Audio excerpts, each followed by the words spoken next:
நாம் தமிழர் கட்சியினுடைய தலைமை ஒருங்கிணைப்பாளர் சீமான் அவர்களுக்கு உச்சநீதிமன்றம் விபூதி அடிச்சிருக்கிறது. உச்சநீதிமன்றம் கொடுத்திருக்கக்கூடிய அந்த அறிவுறுத்தல் அப்படிங்கிறது நாம் தமிழர் கட்சி தம்பிகளுடைய நெஞ்சில இடியை இறக்கியிருக்கு. ஏன்னா தீரன் திருமுருகன் அவர்கள் சென்னை உயர்நீதிமன்றத்தில் கரூரில் கூட்ட நெரிசலில் சிக்கி பலியானவர்களுடைய குடும்பத்திற்கு விஜய் அவர்கள் அரசாங்க வேலை வழங்கியது தவறு, அந்த ஆணையை ரத்து செய்யணும் அப்படின்னு சொல்லி ஒரு மனு தாக்கல் அப்படிங்கிறது பண்ணியிருந்தாரு. உயர்நீதிமன்றம் விஜய் அவர்கள் கொடுத்த அரசு பணி அப்படிங்கிறது செல்லாது அப்படின்னு சொல்லி ரத்து பண்ணியிருந்துச்சு. இந்த ஒரு தீர்ப்பை நாம் தமிழர் கட்சி மட்டுமல்லாமல் நிறைய பேர் கொண்டாடினாங்க. இந்த நிலையில தான் தமிழக வெற்றி கழக அரசு உச்சநீதிமன்றத்திற்கு மேல்முறையீட்டுக்கு சென்றது. வழக்கு விசாரணை இன்னைக்கு நடைபெற்ற சூழல்ல உச்சநீதிமன்றம் விஜய் அவர்களுக்கு ஆதரவாக உயர்நீதிமன்றம் வழங்கிய உத்தரவுக்கு இடைக்கால தடையை விதித்திருக்கிறது. ஒரு பக்கம் உச்சநீதிமன்றம் விஜய்க்கு ஆதரவாக இடைக்கால தடையை விதிச்சிருக்கு அப்படின்னா, இன்னொரு பக்கம் நாம் தமிழர் கட்சியினுடைய வழக்கறிஞர்களை உச்சநீதிமன்றம் நிறைய கேள்விகளை எழுப்பியிருக்கு. கரூர்ல நெரிசல்ல சிக்கி உயிரிழந்தவர்களுடைய குடும்பத்திற்கு தமிழ்நாடு அரசு பணி வழங்குவதில் மனுதாரருக்கு என்ன பிரச்சனை அப்படின்னு கேள்வி எழுப்பியிருக்கு. பாதிக்கப்பட்டவர்களுக்கு பணமாகவோ அரசு பணியாகவோ நிவாரணம் வழங்குறதுல என்ன தவறு அப்படிங்கிற கேள்வியையும் எழுப்பியிருக்கு. கரூர் கூட்ட நெரிசல்ல உயிரிழந்தவர்கள் தனது வீட்டில் ஒரு வருமானம் ஈட்டப்பட்டவர், அதனால ஒருத்தங்க சம்பாரிச்சிட்டு இருக்காங்க ஒரு வீட்டில், அவங்க ஒரு கூட்ட நெரிசல்ல சிக்கி உயிரிழந்துட்டாங்க அப்படின்னா அந்த வீட்டில் இருக்கிறவங்களுக்கு அரசு பணி கொடுக்கறதுல என்ன தப்பு அப்படிங்கிற கேள்விகளை உச்சநீதிமன்றம் அப்படிங்கிறது எழுப்பி இருக்கிறது. உயர்நீதிமன்றத்தில் இதே நாம் தமிழர் கட்சியுடைய வழக்கறிஞர் பிரிவு ஆர்டிக்கல் 41 ஆர்டிக்கல் 44 இதுபடி அரசாங்க வேலை அப்படிங்கிறது இவங்களுக்கு கொடுக்கப்பட்டது தவறு அப்படின்னு அந்த அரசியல் சாசன சட்டத்தை சுட்டிக்காட்டி தான் அந்த தீர்ப்பு அப்படிங்கிறதே வாங்கினாங்க. ஊரா வீட்டு நெய்யில நம்ம வீட்டுக்கு ஸ்வீட்டு செய்யக்கூடாது அப்படிங்கிறதையும் நாம் தமிழர் கட்சியுடைய வழக்கறிஞர் பாசறை மதுரை உயர்நீதிமன்றத்தில் ஆர்கியூமெண்ட்டாக எடுத்து வச்சாங்க. அதே ஆர்கியூமெண்ட்டை உச்சநீதிமன்றத்தில் எடுத்து வச்சாங்களா அப்படிங்கிற கேள்வி இந்த இடத்துல எழுந்திருக்கிறது. இதுல ஹைலைட்டே என்ன அப்படின்னா, கரூர் நெரிசல் என்பது துயரச் சம்பவம், இதில் அரசியல் செய்யக்கூடாது அப்படின்னு நாம் தமிழர் கட்சியுடைய வழக்கறிஞர்களுக்கு உச்சநீதிமன்றம் ஒரு அறிவுரையையும் சொல்லியிருக்கு. இந்த இடத்துல நமக்கு எழக்கூடிய முக்கியமான கேள்வி என்னன்னா, விஜய் அவர்கள் கரூருக்கு பிரச்சாரத்துக்கு போறாரு. அந்த கூட்டத்தில் 41 பேர் சிக்கி உயிரிழந்துடுறாங்க. அவங்களுடைய குடும்பத்திற்கு விஜய் அவர்கள் அரசு பணி அப்படிங்கிறத கொடுக்குறாரு. ஒருவேளை ஒரு எடுத்துக்காட்டுக்கு சொல்கிறேன், திமுகவுடைய உதயநிதி ஸ்டாலின் அவர்கள் கரூருக்கு பிரச்சாரத்துக்கு போயிருக்காரு. அங்கே அதே மாதிரி அசம்பாவிதம் ஏற்பட்டு ஒரு 40-50 பேர் இறந்துருந்தாங்கன்னா தாவேகா இப்போ ஆட்சி பொறுப்புக்கு வந்திருக்கு. திமுக ஆட்சி பொறுப்பில் இருந்தது, இப்போ தாவேகா ஆட்சி பொறுப்புக்கு வந்திருக்கு. திமுகவோட உதயநிதி ஸ்டாலின் அவர்கள் கரூருக்கு போய் 40-50 பேர் செத்திருந்தா அந்த 40-50 பேருக்கு விஜய் தரப்பு அரசாங்க வேலையை வழங்கி இருக்குமா அப்படிங்கிறது தான் நமக்கு இருக்கக்கூடிய மிகப்பெரிய கேள்வியே. விஜய் அவர்கள் இந்த 41 குடும்பத்திற்கும் அரசு பணி வழங்குவதற்கு முக்கிய காரணமே என்ன அப்படின்னா, பார்க்க செத்தவன் ஃபுல்லாக நம்மளுடைய ஆதரவாளன், நம்மளுடைய ரசிகன், நம்மளுடைய தொண்டன் அப்படிங்கிற ஒரே காரணத்திற்காக தான் விஜய் அவர்கள் அரசு பணி அப்படிங்கிறத வழங்கியிருக்கார். இதே இன்னொரு கட்சியில் இது மாதிரி ஒரு அசம்பாவிதம் நடந்து திமுகலையோ அதிமுகலையோ நாம் தமிழர் கட்சியிலையோ இதே போல் கூட்டத்துக்கு போய் எவனாவது செத்து இருந்தா கண்டிப்பாக நான் சத்தியம் பண்ணி சொல்கிறேன், விஜய் தரப்பு அப்படிங்கிறத அரசு பணியெல்லாம் வழங்கி இருக்கிறதுக்கு வாய்ப்பே கிடையாது. அதனால தான் நம்ம திரும்ப திரும்ப கேட்குறோம், ஊரா வீட்டு நெய்யை எடுத்து உங்கள் வீட்டுக்கு ஸ்வீட்டு செய்கிறதுல எந்த விதத்தில் நியாயம் அப்படிங்கிற கேள்வியை நம்ம திரும்ப திரும்ப எழுப்பிக்கிட்டே இருக்கோம். இதில் நமக்கு ரொம்ப வருத்தமாக இருக்கக்கூடிய விஷயம் என்ன அப்படின்னா, நாம் தமிழர் கட்சியுடைய வழக்கறிஞர்களை உச்சநீதிமன்றம் இந்த விஷயத்தில் அரசியல் செய்யாதீங்க அப்படின்னு சொல்லி அறிவுறுத்தியிருக்கு. ஆனால் உண்மையிலேயே அரசியல் செய்கிறது யாருன்னு கேட்டிங்கன்னா விஜய் அவர்கள் தான். விஜய் அவர்களை பார்த்து நான் கேட்குறேன், செத்தவன் எல்லாம் உங்களுடைய ரசிகர்கள், உங்களுடைய தொண்டர்கள் அப்படிங்கிறப்ப நீங்கள் ஒரு மிகப்பெரிய நடிகர், 200 கோடி ரூபாய் நான் வருமானத்தை விட்டுட்டு வந்தேன் அரசியலுக்கு அப்படின்லாம் சொல்கிறீங்க. அப்படி இருக்கும்போது நீங்கள் ஒவ்வொருத்தருக்கும் 1 கோடி ரூபா பணம் கொடுங்களேன் உங்களுடைய சொந்த பணத்தில்.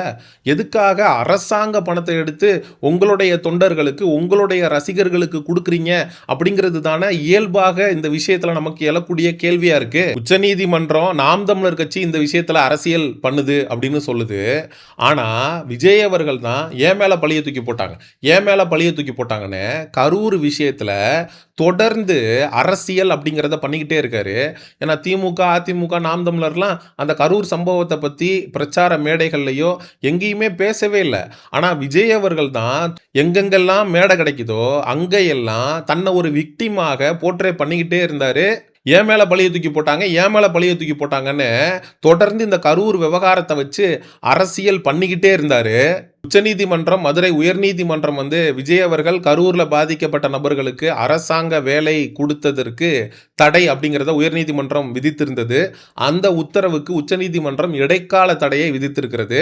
இப்போ இந்த தாவேகாவுடைய கும்பல் பார்த்தீங்களா, எங்கள் அண்ணா ஜெயிச்சிட்டாரு, நியாயம்டா, நீதிடா, நேர்மைடா அப்படின்னு சொல்லி சமூக ஊடகங்களில் பதிவு அப்படிங்கிறத போட ஆரம்பிச்சிருப்பாங்க. இந்த தாவேகா கும்பலுக்கு நம்ம சொல்லிக்கணும்னு நினைக்கிறது ஒன்றே ஒன்று மட்டும்தான், இது இடைக்கால தடை. நிரந்தரமாக தடை விதித்து உச்சநீதிமன்றம் தீர்ப்பு அப்படிங்கிறத வழங்கலை. உச்சநீதிமன்றம் அதற்கு இடைக்கால தடையை தான் விதிச்சிருக்கு. இன்னும் தீர்ப்பு வெளியாகலை ராஜா. அடுத்த கட்ட ஆர்கியூமெண்ட்ஸ் அப்படிங்கிறது நடக்கும். நாம் தமிழர் கட்சி தரப்புல இருந்து ஆர்டிகல் 41, 44, அதுக்கப்புறம் ஒரு அரசாங்க வேலையை விஜய் ஏன் கொடுக்கக்கூடாது அப்படின்னு உயர்நீதிமன்றத்தில் எடுத்து வைத்த வாதங்கள் எல்லாத்தையுமே நாம் தமிழர் கட்சி உச்சநீதிமன்றத்திலையும் அடுத்தடுத்து வரக்கூடிய நாட்களில் எடுத்து வைக்கும். அப்போ இரண்டு தரப்பு விவாதங்களையும் கேட்டதுக்கு பிறகு அதுக்கப்புறம் ஒரு உயர்நீதிமன்றம் ஒரு தீர்ப்பு கொடுத்துருக்கு அப்படிங்கிறப்போ எதன் அடிப்படையில் அந்த தீர்ப்பு கொடுக்கப்பட்டுச்சு அப்படிங்கிறத உச்சநீதிமன்றம் ஆராய்ந்து அதுக்கப்புறம் ஒரு தீர்ப்பு அப்படிங்கிறத உச்சநீதிமன்றம் பிறப்பிக்கும். இதே போல தான் உச்சநீதிமன்றத்தில் விஜய் அவர்கள் கிளம்பி கரூருக்கு போகக்கூடாது, விஜய் அரசு பணி அப்படிங்கிறத பாதிக்கப்பட்ட மக்களுக்கு வழங்கக்கூடாது அப்படின்னு திமுக உச்சநீதிமன்றத்தை நாடி இருந்தது. அந்த வழக்கை தள்ளுபடி செய்து உச்சநீதிமன்றம் அப்படிங்கிறது உத்தரவு பிறப்பிச்சது. திமுக தரப்புல இருந்து சொல்லப்பட்டது என்னன்னா, விஜய் அவர்கள் கரூருக்கு போகட்டும், ஆனால் அது சிபிஐ முன்னிலையில் இது எல்லாமே நடக்கணும். ஏன்னா கரூரில் பாதிக்கப்பட்டவங்க இதில் சாட்சியாகவும் இருக்காங்க. சிபிஐ இந்த கேஸ் எடுத்து நடத்துது அப்படின்னா நாளைக்கு கோர்ட்டுக்கு அவங்க அங்கே என்ன நடந்துச்சு அப்படிங்கிறத ஜட்ஜுக்கு முன்னாடி கன்ஃபர்ஸ் பண்ணக்கூடிய முக்கியமான சாட்சிகள். இவர் அரசாங்க வேலை அப்படிங்கிறத கொடுக்கறது மூலமாக சாட்சிகளை கலைப்பதற்கான வாய்ப்புகள் இருக்கு அப்படின்னு சொல்லி திமுக தரப்பு அப்படிங்கிறது அப்பவே சொல்லிச்சு. நம்மளும் அதைத்தான் சொல்றோம். அவங்க எல்லாருமே சாட்சிகள். விஜய் அவர்கள் பாதிக்கப்பட்டவர்களுக்கு இழப்பீடு தொகை வழங்குறது அப்படிங்கிறது வேற, அரசாங்க பணி அப்படிங்கிறது வழங்குறது வேற. விஜய் அவர்கள் பாதிக்கப்பட்டவர்களை கார்னர் பண்றாரு. எந்த ஒரு சூழ்நிலையிலையுமே விஜய்க்கு எதிராக எந்த ஸ்டேட்மெண்ட்டையும் பாதிக்கப்பட்ட நபர்கள் கொடுத்துடக்கூடாது அப்படிங்கிறதுல விஜய் அவர்கள் ரொம்ப தெளிவாக இருக்கிறாரு. அதனால தான் நம்ம தொடர்ந்து சிபிஐ இந்த வழக்கை விசாரிச்சுக்கிட்டு இருக்கு. கோர்ட்ல கேஸ் போயிட்டு இருக்கு. இந்த கரூர் கூட்ட நெரிசல் விவகாரத்தில் தீர்ப்பு வரட்டும், விசாரணையெல்லாம் முடியட்டும், அதுக்கப்புறம் நீங்கள் தாராளமாக அரசாங்க வேலை வழங்குங்க. அவங்களுக்கு நீங்கள் என்ன நிதி உதவி வேணால் பண்ணுங்க. நீங்கள் 1 கோடி ரூபாய் பணத்தை கூட உங்களுடைய சொந்த பணத்தை எடுத்து கொடுங்க. தாராளமாக என்ன வேணால் பண்ணிக்கங்க. விஜய் அவர்களை உற்று கவனிச்சிங்கன்னா ஒரு விஷயம் உங்களுக்கு புரியும். விஜய் அவர்கள் முதலமைச்சர் ஆனதுக்கப்புறம் தனக்கு யாரெல்லாம் ரொம்ப நெருக்கமாக இருக்கிறாங்களோ அவங்களெல்லாம் கொண்டு அரசாங்கத்தில் முக்கிய பதவி அப்படிங்கிறது தொடர்ந்து கொடுத்துட்டே இருந்தார். விஜய் அவர்களுடைய ஜோசியர் அவருக்கு இதே மாதிரி தான் ரொம்ப ஒரு முக்கிய பதவியை கொடுத்தாரு. அது மிகப்பெரிய அளவில் சர்ச்சையாச்சு. அதுக்கப்புறம் அந்த முடிவை விஜய் அவர்கள் கைவிட்டார்.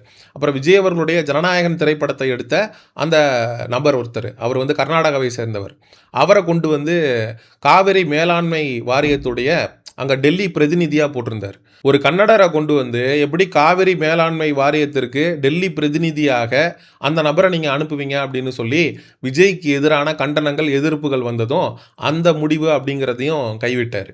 அப்போது தனக்கு வேண்டப்பட்டவர்களை, தனக்கு நெருக்கமாக இருக்கிறவர்களை, தன்னுடைய ரசிகர்களை, தன்னுடைய தொண்டர்களை விஜய் அவர்கள் வகிக்கக்கூடிய இந்த முதலமைச்சர் பதவியை பயன்படுத்தி தன்னை சுற்றி இருப்பவர்களுக்காக மட்டும் நல்லது செய்யணும் அப்படின்னு சொல்லி விஜய் அவர்கள் தொடர்ந்து இந்த வேலையை செஞ்சுக்கிட்டே இருந்தார். அதை தான் இந்த காணொலியில் நம்ம எக்ஸ்போஸ் பண்ணி விட்டுருக்கோம். மக்களாகிய நீங்கள் உச்சநீதிமன்றம், மதுரை உயர்நீதிமன்றம் விஜய் அவர்களுக்கு எதிராக கொடுத்த அந்த வழக்கில் இடைக்கால தடையை உச்சநீதிமன்றம் விதித்திருப்பதை பற்றி சீமானவர்களுக்கும் நாம் தமிழர் கட்சி தம்பிகளுக்கும் உச்சநீதிமன்றம் நெஞ்சில் இடியை இறக்கியிருக்கிறத பற்றி மக்களாகிய நீங்கள் என்ன நினைக்கிறீங்க அப்படிங்கிற உங்களுடைய கருத்துக்களை மறக்காமல் கமெண்ட் செக்ஷனில் சொல்லுங்கள். சமூக நிகழ்வு, அரசியல் சார்ந்த பதிவுகளுக்கு செயோனிசம் சேனலை சப்ஸ்கிரைப் பண்ணுங்கள். அடுத்த ஒரு காணொலி பதிவில் சந்திப்போம். நன்றி, வணக்கம்.